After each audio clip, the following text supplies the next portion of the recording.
하나님의 의로운 심판에 의해 우리는 이 세상에서 그리고 영원히 형벌을 받아 마땅한데 어떻게 형벌을 피하고 다시 하나님의 은혜를 입을 수 있겠습니까? 하나님께서는 자신의 의가 만족되기를 원하십니다. 따라서 우리는 우리 스스로든 아니면 다른 이에 의해서든 죄값을 완전히 치러야 합니다. 13문, 우리가 스스로 하나님의 의를 만족시킬 수 있습니까? 결코 그렇지 않습니다. 오히려 우리는 날마다 우리의 죄책을 증가시킬 뿐입니다.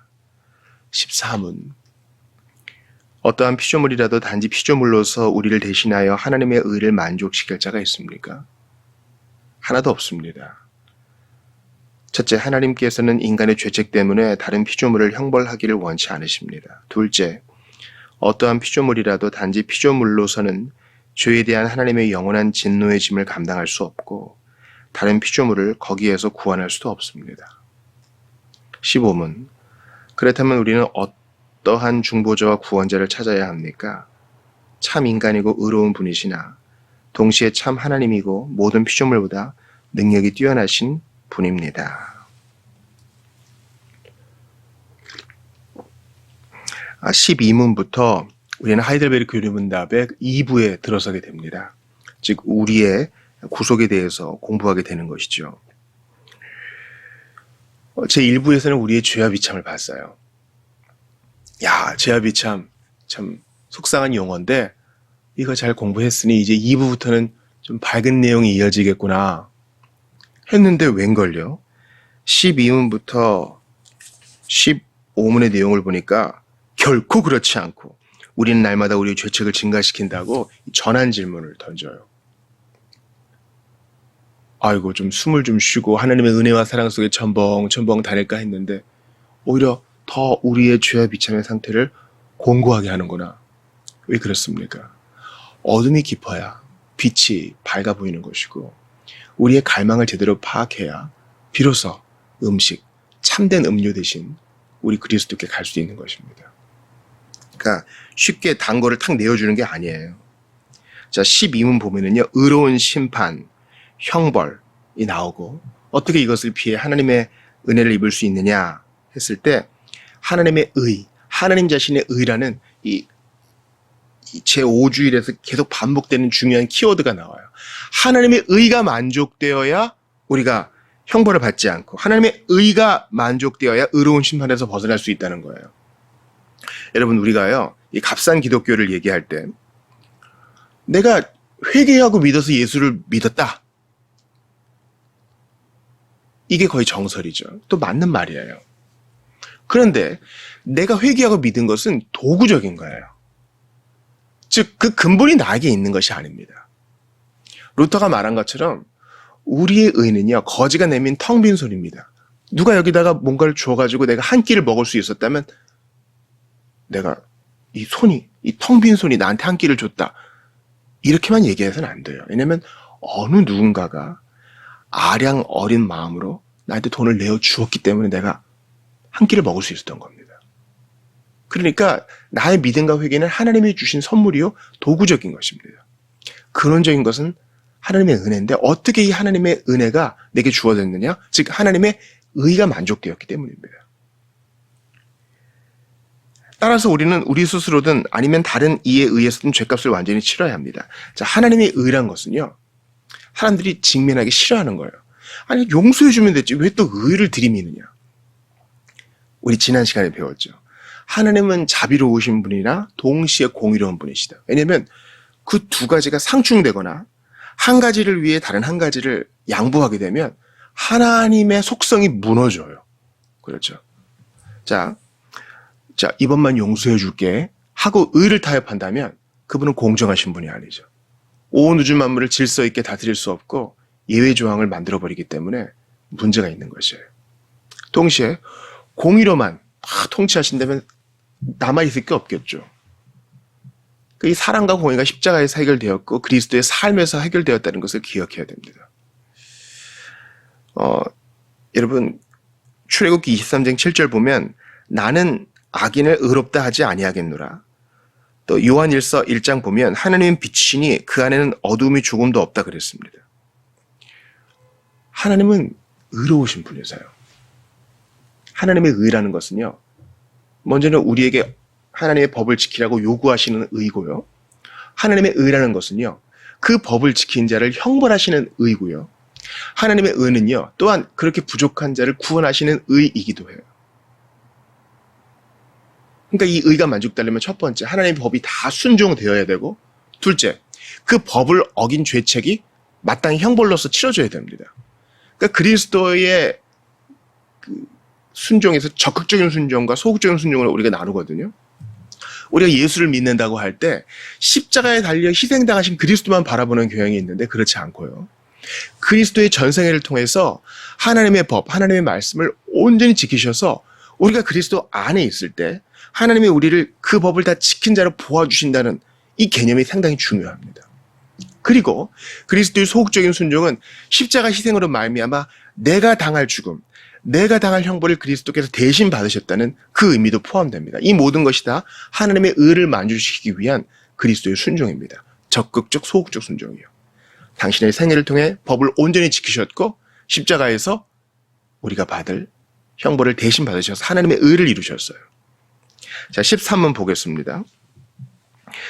우리가 스스로 하나님의 의를 만족시킬 수 있습니까? 라는 질문에 결코 그렇지 않고 오히려 날마다 우리의 죄책을 증가시킨다. 즉 하나님의 의를 만족시키기 위해서는 나 밖에서 다른 방법이 주어져야 된다는 것입니다. 기억하세요. 하나님은 우리를 용서하시되 의로운 방식으로 용서하세요. 이번만 눈 감아줄게 이런 방식이 아니에요. 세상은 이런 방식이 넘치죠. 정치권에서 이뤄지는 예를 보세요.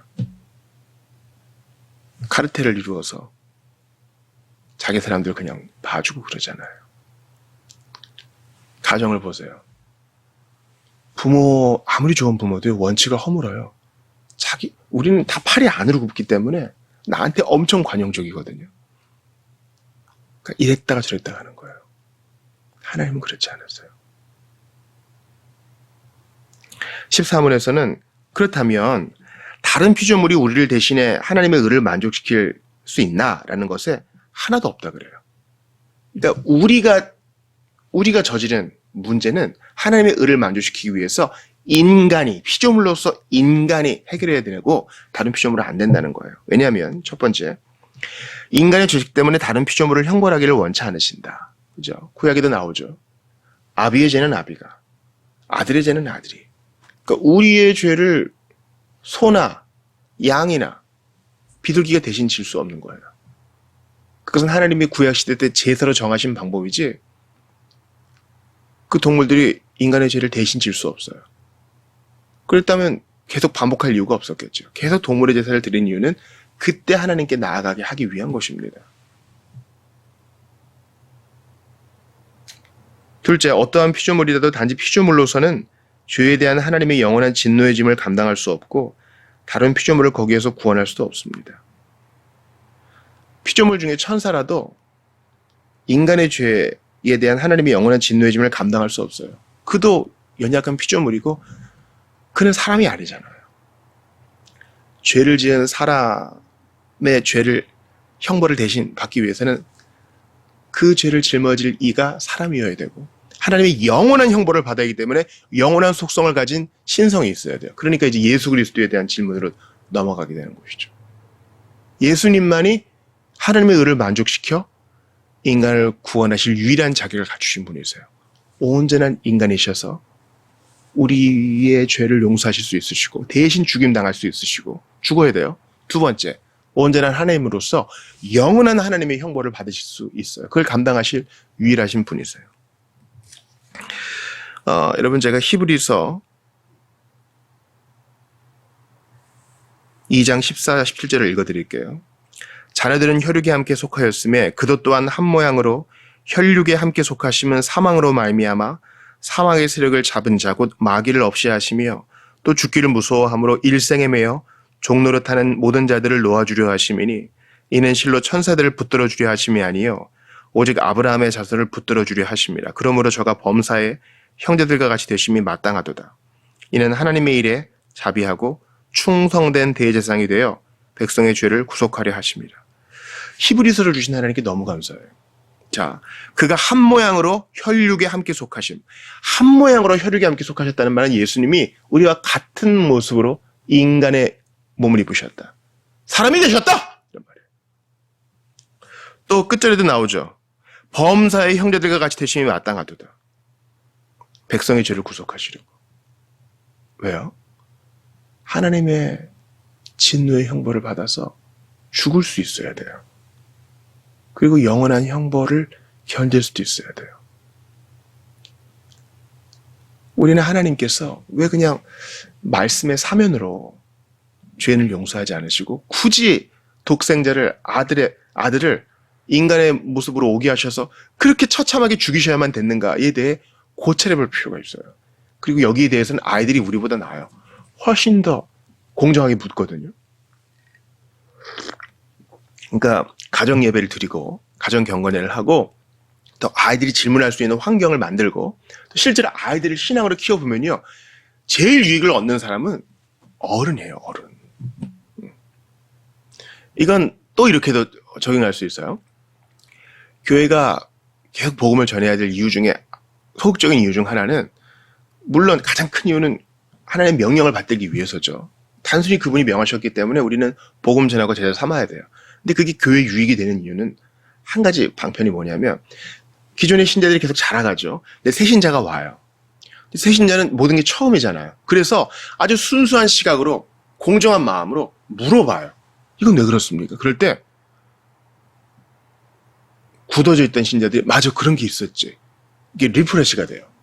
다시 한번 곰곰이 생각하고 그 답을 해주기 위해서 같이 애쓰게 된다는 거예요. 이건 저에게도 마찬가지입니다. 제가 이제 1대1 제자 훈련을 하잖아요. 그러면 생각지도 않았던 질문. 즉, 저는 이미 수년 전에 다 해결되었던 질문을 그들이 이지하는 것을 봐요. 그래서 저는 그 감각을 좀 잊었어요. 이제 당연하다고 생각했는데 그들이 다시 한번 질문을 해요. 왜 주기도를 합니까? 왜 사도신경을 합니까? 이 예배 순서 때는 왜 일어나고 왜 우리는 공예회 때 십계명을 고백합니까? 왜 성경만으로 충분한데 신앙 고백을 공부합니까? 요리문답을 공부합니까? 그런 거죠. 이럴 때 아주 새로워져요. 중세 교황은 언제부터 타락했습니까? 도대체 기독교는 뭐고 개신교는 뭐고 천주교는 뭐고 정교회는 뭡니까? 왜 교단마다 이렇게 신앙 고백이 다릅니까? 신조는 뭡니까? 이런 질문들이 저를 자극시키고 더 새롭게 해요. 기억하세요. 이 요리문답을 공부하게 하신 하나님께 감사해야 되는 게 우리가 당연하다고 생각하고 있는 게 항상 우리 안에 뜨겁게 일어나는 신앙 고백은 아니에요. 다시 한번 이것을 들추어내서 맞아. 그거였지. 새롭게 성경을 볼 수 있는 눈을 허락하시는 하나님께 감사하면서 우리 때를 따라 돕는 이 은혜를 잘 누립시다. 요리문답 열심히 공부하세요. 자, 15분 보세요. 그렇다면 우리는 어떤 중보자와 구원자를 찾아야 합니까? 나도 안 되고 다른 피조물도 안 되고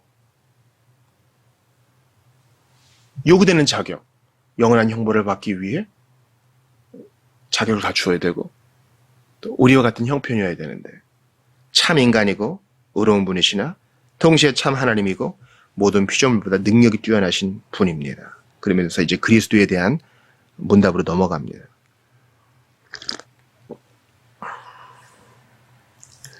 여러분, 하나님이 만약에 사랑의 하나님이시기만 한다면 십자가가 필요 없었을 거라고 말씀드렸어요. 만약에 하나님이 모든 일을 손쉽게 끝내려고 하셨다면 또 그리스도를 34년간 이 땅에 살게 하실 이유도 없어요. 그분이 굳이 여인의 몸에서 태어나게 하셔서 그 시간을 살아가게 하시고 우리와 같이 고난을 겪으며 살게 하신 데는 죄인을 구원하시려는 그분의 목적이 있는 것입니다. 단순히 우리를 용서하시기 위하여, 우리를 천국 가게 하시기 위해 오늘날의 용어가 아니라 하나님의 의가 만족되게 하시기 위하여라는 이 문구를 마음에 새기세요. 그게 로마서의 얘기예요.